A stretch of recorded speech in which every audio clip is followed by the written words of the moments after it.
At 2:47 in the morning, Maya is sitting on her kitchen floor, holding her phone. The message is already typed.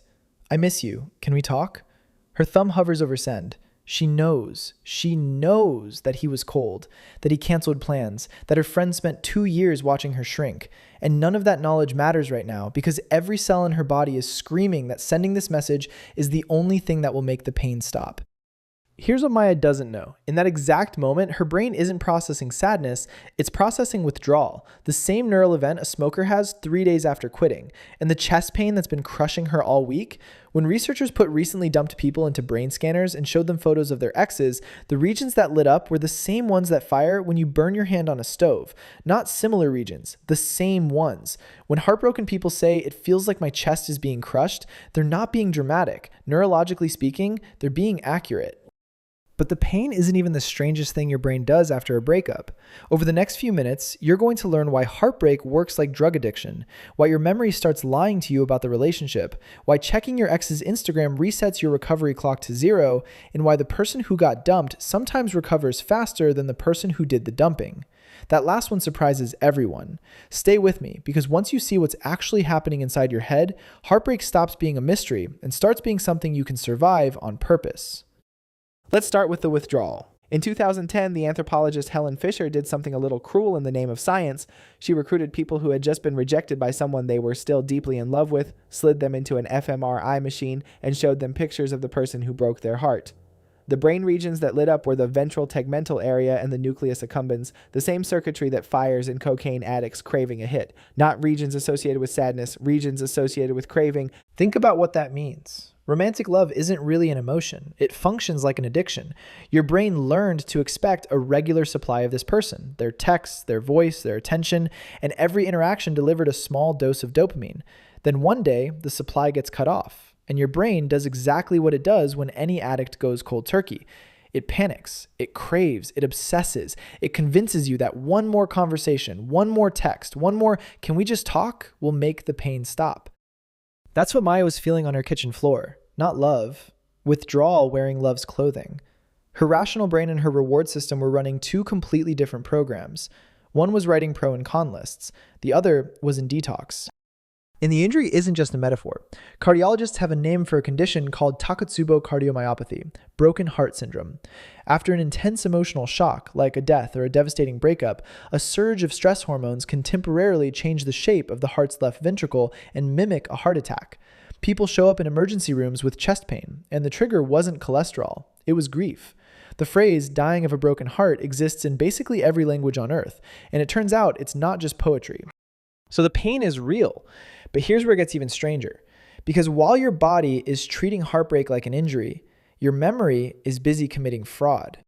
After a breakup, your brain quietly starts editing the past. Psychologists call it rosy retrospection, and combined with the craving state you're already in, it creates something brutal. You stop remembering the relationship and start remembering a highlight reel. The fights fade, the loneliness you felt while you were technically together, gone. What remains is the trip you took, the way they laughed, the one perfect month at the beginning. Your memory hands you a movie trailer and tells you it's the whole film. This is why people go back, not because the relationship was good, but because the version stored in their head has been remastered. There's a reason therapists tell heartbroken clients to write down the real reasons it ended and read the list every time the craving hits. You're not being petty, you're fact-checking your own brain, because right now, it's an unreliable narrator. And one specific pattern makes the editing even more powerful. If the relationship was inconsistent, hot and cold, affectionate then distant, you will miss it more than a stable one. That sounds backwards, but it's one of the most replicated findings in behavioral psychology. It's called intermittent reinforcement. B.F. Skinner discovered it with pigeons. Animals rewarded unpredictably press the lever harder and longer than animals rewarded every time. Slot machines are built on this principle. So are toxic relationships. If their love arrived on an unpredictable schedule, your brain didn't learn this person is unreliable. It learned, keep pressing the lever. The people who hurt us inconsistently are often the hardest to get over, not despite the inconsistency, but because of it. Now, most people think the cure for all this is time.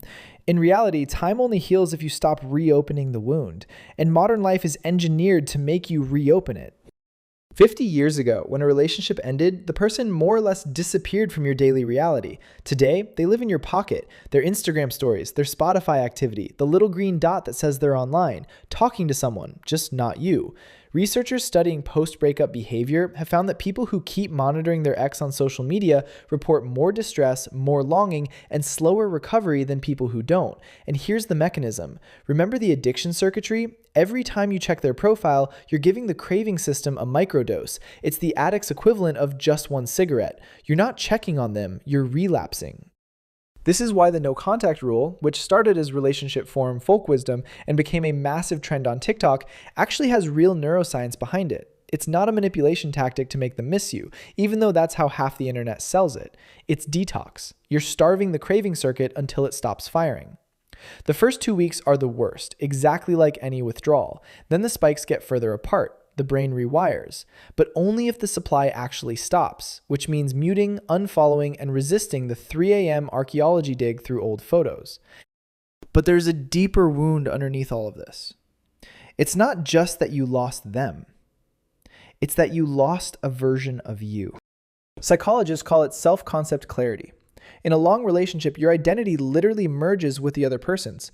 Their friends become your friends. Their habits shape your weekends. You stop thinking I and start thinking we. Studies that track people through breakups found that the ones who suffered most weren't necessarily the ones who loved hardest. They were the ones whose sense of self had fused most completely with their partner. Afterward, when researchers asked them simple questions about who they were, their answers got shorter, vaguer, more uncertain. The breakup didn't just take a person, it took the mirror they used to see themselves. This explains something strange you may have noticed. Sometimes you grieve relationships that weren't even good. People mourn situationships that never had a label. They mourn someone who ghosted them after 4 dates. The grief feels embarrassing, out of proportion, but it isn't really about the person. It's about the future self you had already started building, the imagined life with them in it. You're not mourning what you had, you're mourning what your brain had already promised you. And the brain grieves imagined futures almost as hard as real pasts. Now for the finding I promised you at the beginning. Who recovers faster? Everyone assumes the person who got dumped has it worse. In the short term, they usually do, but research on breakups keeps turning up a twist. The person who was rejected often heals more cleanly in the long run. Why? Certainty. The door slammed, the story ended, and their brain, after the withdrawal phase, could close the file. The person who left often carries something murkier, doubt, guilt, the haunting, what if I made a mistake? And people stuck in ambiguous loss, the ghosted, the ones who never got a reason, the ones still half hoping, heal slowest of all. The brain can process an ending. What it cannot process is a question mark. That's why ghosting, the default exit strategy of modern dating, is so uniquely damaging. It denies the other person the one thing their brain needs to recover, a period at the end of the sentence. Which brings us to the part nobody talks about, because it sounds almost offensive to say to someone in pain. Heartbreak changes people, and surprisingly often for the better. Researchers studying post-traumatic growth found that months after devastating breakups, most people reported genuine positive change, stronger friendships, clearer standards, a sense of self that came back sharper than before. Not because pain is good, but because the rebuilding forces a question most of us never sit with. Who am I when no one is completing me? There's a catch though, and it's a modern one.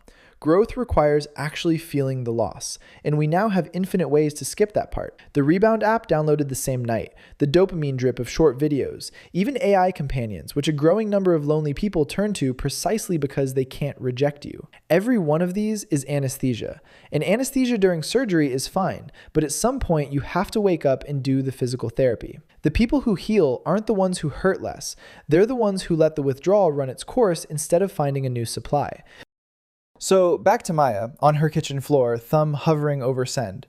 Here's what the research says about that moment. She is not weak. She is not crazy.